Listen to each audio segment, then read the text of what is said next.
ஹாய்ங்க, எல்லாம் எப்படி இருக்கீங்க? நம்ம இன்னைக்கு டிண்டோரா ஃப்ரை செய்ய போகிறோம். என்னது அப்படின்றவங்களுக்கு நம்ம இன்னைக்கு கோவக்காய் பொரியல் செய்ய போகிறோங்க. இப்போ நம்ம கோவக்காவை சின்ன சின்ன துண்டாக கட் பண்ணி எடுத்து வச்சுக்கிறோம். ஒரு கடாய் இல்லை பேனில் எண்ணெய் சூடானதோ கடுகு, கருவேப்பிலை எல்லாம் போட்டு தாளிச்சதுக்கப்புறமா கட் பண்ணி வச்சுருக்கிற இந்த கோவக்காயை ஆட் பண்ணுறோம். இன்றைக்கி இந்த கோவக்காய்க்கும் நான் ஒரு மேஜிக் இன்க்ரீடியன்ட் எடுத்துகிட்டு வந்திருக்கேன். அது உங்களுக்கு என்னென்னு தெரியணுன்னா நீங்கள் ஃபுல் வீடியோ பார்க்கணும். வீடியோ தள்ளி விட்டு பார்க்காதீங்க. நீங்கள் எவ்வளோ தூரத்துக்கு தள்ளி விட்டு பார்க்குறீங்களோ டேஸ்ட்டும் அவ்வளோ தூரத்துக்கு தள்ளி போயிடும், பார்த்துக்கோங்க.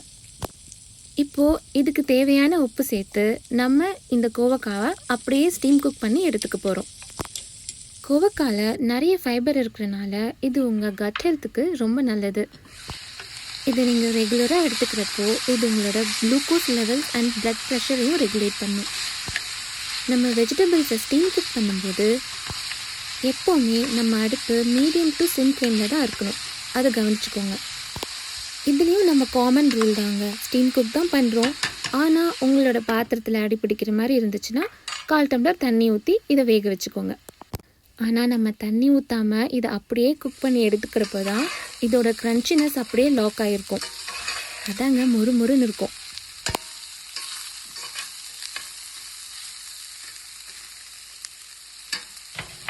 அடுத்து என்ன, நம்ம வீட்டு மசாலா தான்.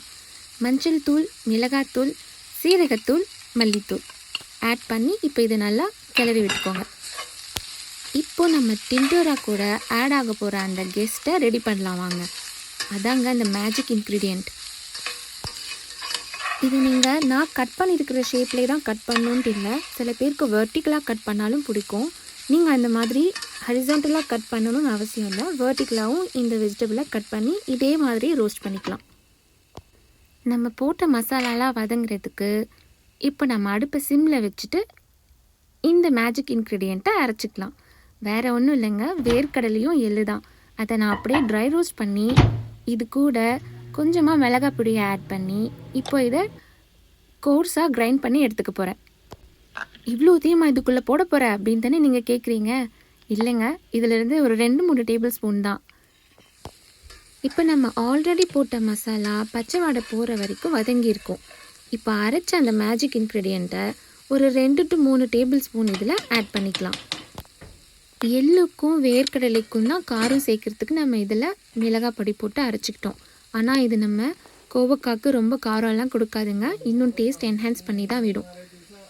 நான் இதில் 3 டேபிள் ஸ்பூன் தான் இதை சேர்த்துருக்கேன்.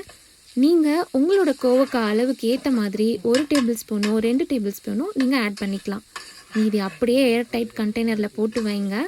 இது நம்ம எதுலெல்லாம் ஆட் பண்ணுறோன்னு நெக்ஸ்ட் வீடியோவில் சொல்கிறேன். இது ஒரு அருமையான லஞ்ச் பாக்ஸ் மெனுங்க.